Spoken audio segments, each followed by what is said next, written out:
Hey, good morning, everybody. Welcome to episode 25 of Figuring It Out with me, Kelly Renee. It's so great to see y'all here today. First, I want to thank you for the privilege of your time. Next, I want to remind you you are loved and valued and oh so precious. So, November, December, and January have been really difficult months for us. As some might recall, we were presented with an opportunity to sell our home and decided this was a perfect chance to move back to the Cleveland area to be closer to family. My thought was to be there and settled by Thanksgiving, very optimistic, or by Christmas at the absolute least. Yeah, not so much. That didn't happen for a number of reasons. It's interesting how sometimes our plans don't align with what's best for us and everyone else involved. Through this struggle, I've tried to remain resolved in the belief that things would work out. It's been difficult to maintain focus at times, and honestly, there were times where Patty and I both questioned the wisdom of our choice in the first place. The other day, I was reading and reflecting on a devotional that reminded me that when we ask God for something, there are usually three possible answers we get. One is no, one is yes, and the third one is wait. Since as humans, our inclination toward comfort and control, numbers in 1 and 3 are not what we want to hear. It certainly wasn't in our case. How do you respond when the answer is no or wait? Through the process, I tried to stay positive, and there were some really frustrating moments. There were times when my patience was short or non-existent, as seen in those times when I wasn't kind or patient with others. It was really hard to live my values. I came to recognize the good that was born of the struggle as I went through this devotional. It was a reminder to remain humble and allow the process to work itself out. As humans, we're all doing the best we can, and that includes me. What good came out of the waiting? I am so glad you asked. Well, what did happen is we got to spend Christmas with my brother, the first time in 10 years. I got to see my nephew and his youngest son, the first time in 4 years. And I'll be present for my brother in a really difficult time later this week. In a week from today, the movers are coming. Yes, it's getting done, just not on my schedule. Are you familiar with the Danish philosopher and theologian Søren Kierkegaard? I may be the only nerd I know who studied and found fascination with existentialism in high school. Maybe not. Some of you might have touched on it in college. Anyway, one of the things Kierkegaard talked about is the despair we feel when we choose not to be authentic and live life in the fullness of who we are.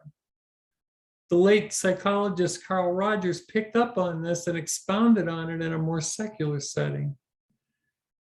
I was involved in a conversation recently where we discussed what it means to live our authentic lives.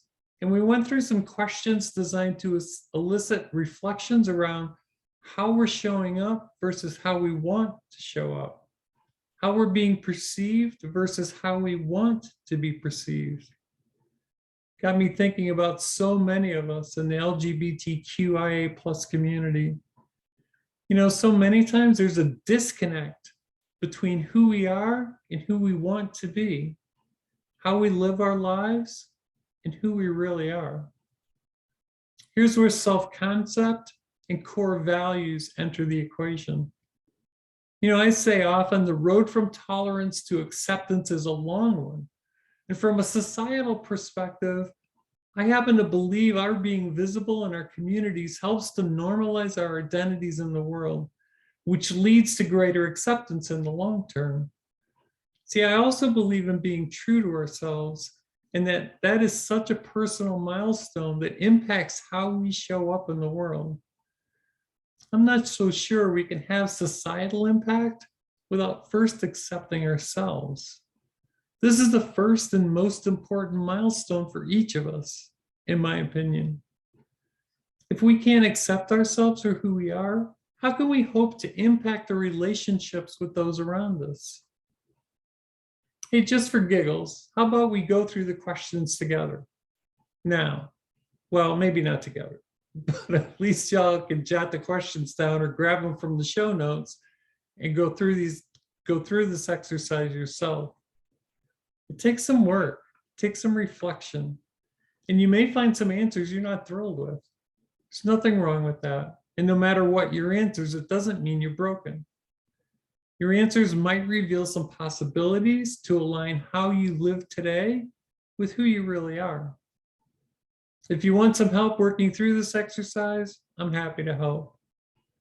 Because see, living our authentic lives is huge and it adds so much value, not only to your life, but to the lives of those around you.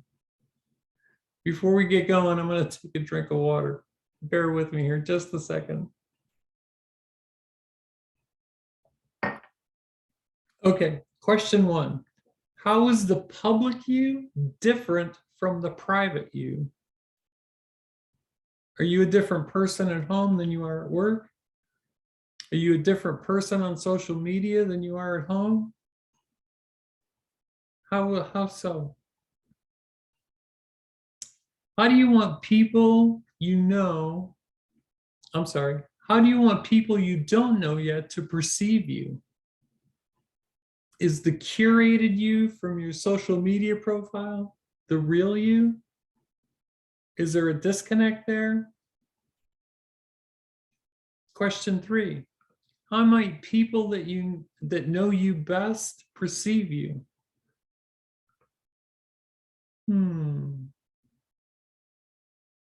And question 4 is, how big is the incongruence between your last 2 answers? How do you want people to perceive you? How do you want people that you know, how do people you know best perceive you? Question 5, is it more important to be liked by people or to be yourself? We might say that what people think of us really doesn't matter. Is that really true? Is it true for you? What cost does not always being fully honest with people incur? Is there a price to pay for that? When do you compromise your integrity to maintain connection?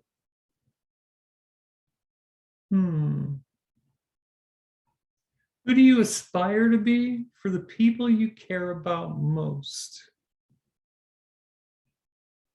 How are you showing up for them? Who do you aspire to be socially and professionally? Is that the real you? Or are you putting on a facade? And question 10 is, who do you want to be remembered as once you're gone? Who do you want to be remembered as once you're gone? There. Okay, I think I got it. See, this is an age-old question. Stephen Covey listed it as one of his 7 habits. Begin with the end in mind. He painted a clear picture of a funeral where you were the one on the coffin. What were people saying? What do you want them to say? Does what you want them to say align with how you're living your life today? Hey, look, these are deep questions, and it takes some work to get through. I just want you to know, if you find some things you want to change, don't be afraid to take the next step and explore how to do it. And like I said earlier, I can help. Remember to like, comment, subscribe, and share. And if you want to chat, let's do it. I love y'all. I'm thinking about y'all. And remember, life's too short. Be kind. Do good. Until next time.